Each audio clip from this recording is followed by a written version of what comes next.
Mon Seigneur et mon Dieu, je crois de tout mon cœur que tu es ici, que tu me vois, que tu m'entends. Oui, Seigneur, je sais que tu écoutes ceux qui t'implorent. Je te demande le pardon de mes péchés, l'aide pour mieux faire ce moment de prière. Je me tourne vers Marie, ma mère immaculée, vers Saint Joseph et mon ange gardien. Je vous le demande, veillez sur moi. Dans l'évangile d'aujourd'hui, Jésus, tu nous dis qu'un riche entrera difficilement dans le royaume des cieux. Deux questions que nous te posons. Est-ce que je suis riche? Et la deuxième, est-ce que je suis riche au point de ne pas entrer au royaume des cieux? J'imagine qu'on peut calibrer la richesse. Hein? Il y a des super, super riches, puis il y a des moins riches. Et peut-être on est pauvres.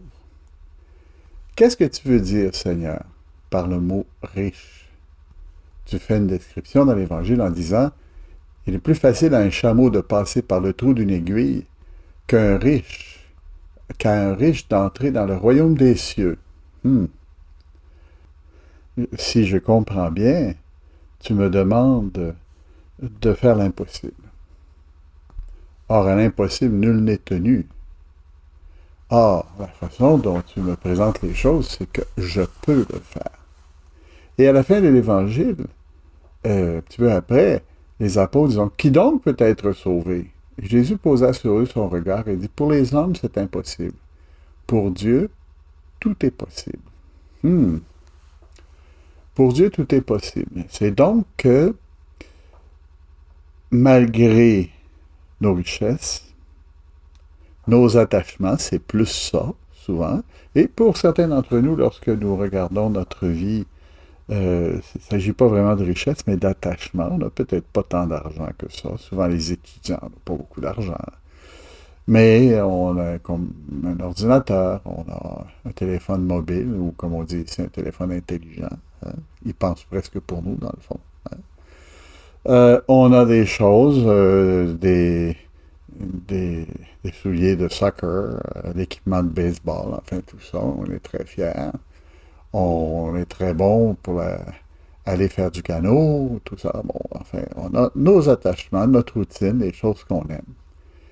Et je crois qu'ici, le Seigneur nous dit, si nous ne tenons pas compte de lui, il est fort possible que nous soyons distraits et que nous oublions l'essentiel pour nous concentrer à tous ces petits plaisirs qu'une certaine richesse, c'est-à-dire la richesse de ressources qui n'est peut-être pas à nous, mais qui nous est rendue par le fait d'être étudiant à l'université ou d'avoir une nouvelle voiture, enfin n'importe quoi, fait que, sans être un luxe, c'est quelque chose qui nous accapare.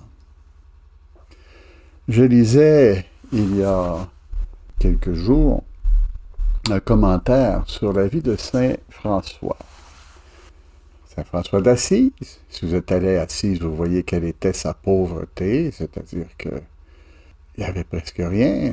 Il était d'une famille assez noble, hein, qui avait de l'argent en tout cas, riche, pourrait-on dire aujourd'hui. Et il y avait une vie un peu frivole. Malgré tout ça, il était soldat, il faisait les choses, mais il y avait toujours une espèce de doute par rapport à ce qu'il faisait comme soldat, c'est-à-dire de s'enrichir en accablant les pauvres. Et il a décidé de changer sa vie, mais ce qui a été fondamental pour lui après le changement de sa vie, c'est-à-dire de laisser ses richesses pour être juste envers les autres, c'est qu'un jour, en rencontrant un lépreux, qu'il embrassa, hein, et il s'est rendu compte que c'était le Christ qu'il embrassait. Hein. Derrière ce lépreux, c'est le Christ qu'il reconnaît, le Dieu fait homme, ce Dieu qu'il percevra désormais comme très haut, très puissant, que nul homme n'est digne de nommer, ce Dieu que son amour a conduit sur terre pour s'y faire tout petit et pauvre. C'est très beau, hein? C'est tiré d'une biographie de Saint François. Et dans ce contexte, nous pourrions certainement euh, faire référence à des gestes que peut-être nous ont touchés, nous aussi. Je ne sais pas si ça t'arrive des fois d'aller voir une personne malade, de saluer un malade sur la rue, une personne en chaise roulante que tu rencontres de temps en temps. Si ça t'arrive d'aller à l'hôpital pour quelque chose et tu t'intéresses aux malades qui sont là, tu vois qu'il y en a qui souffrent beaucoup, est-ce que tu les encourages? Est-ce qu'au contraire, tu as comme une certaine peur de t'approcher d'eux parce que qu'est-ce qui va m'arriver? Je ne sais pas quoi dire, je ne sais pas quoi faire. Et ça vient du fait qu'on est trop sûr de ce qu'on a et pas assez de ce qu'on est. On est sûr de ce qu'on a, on sait qu'avec un téléphone intelligent, on peut tout faire, mais en même temps, on n'est pas sûr de ce qu'on est. C'est-à-dire quelqu'un qui est capable de donner Dieu aux autres, de donner le bonheur aux autres, de transmettre l'espérance aux autres. Et tant qu'on est accaparé par ce qu'on fait, il sera très difficile de découvrir notre relation avec Dieu et avec les autres. Et en ce sens-là, nous devons faire comme Saint François, c'est-à-dire embrasser du regard les pauvres, les malades, les mendiants. Je ne sais pas si ça t'est arrivé à l'occasion de te promener sur la rue, de voir un mendiant près de la rue, et au lieu de lui donner quelque chose puisque tu n'avais rien, tu lui as demandé quelque chose, tu l'as regardé, tu lui as souri, tu l'as encouragé, pas avec l'espérance, mais avec l'amour. Hein. C'est pas, ça va venir un jour, tu vas avoir ce qu'il te faut. Non. C'est dire, écoute, j'ai de la peine pour toi, j'ai rien à te donner, mais je te souris, puis je vais prier pour toi. Quelque chose comme ça. Est-ce qu'on est prêt des fois à démonter les barrières qu'on a érigées ici et là?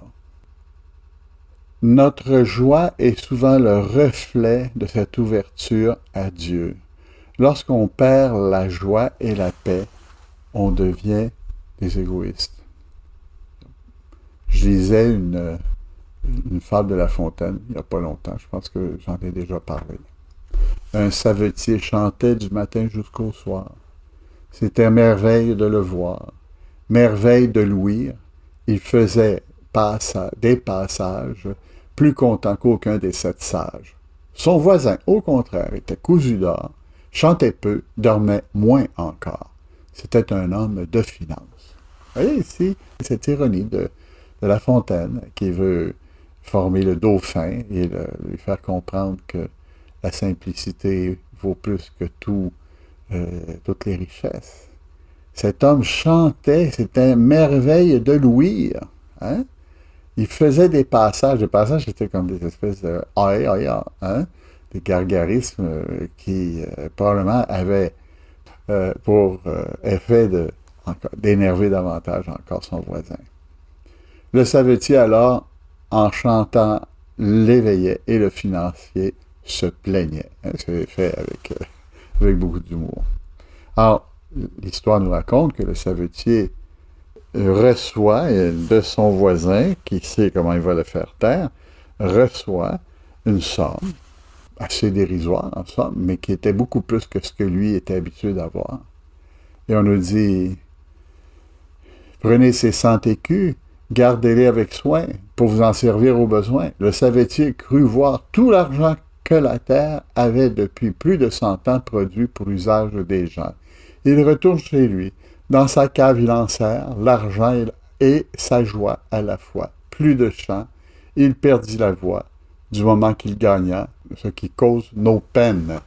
Et on nous raconte comment, à la fin, le savetier s'en va retrouver l'homme riche et lui dit « Reprends ton argent, laisse-moi tranquille. » Le pauvre homme s'en courut de chez celui qu'il ne réveillait plus. « Rendez-moi, lui dit-il, mes chansons et mon somme, et reprenez vos 100 écus. » Hein?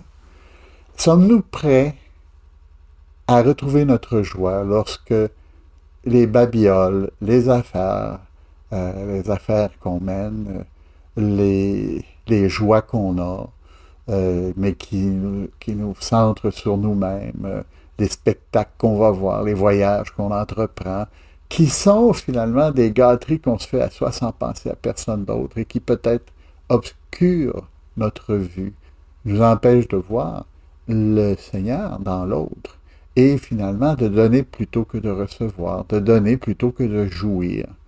Est-ce que nous chantons encore comme nous chantions quand nous étions enfants et heureux? Est-ce que les biens de la terre ont soudain arrêté notre chant qui nous menait peut-être spontanément vers Dieu, vers la joie, vers le monde, vers les autres? C'est une question que tu peux te demander, que je me demande moi-même, que je demande au Seigneur. Suis-je joyeux de ceux qui pensent aux autres?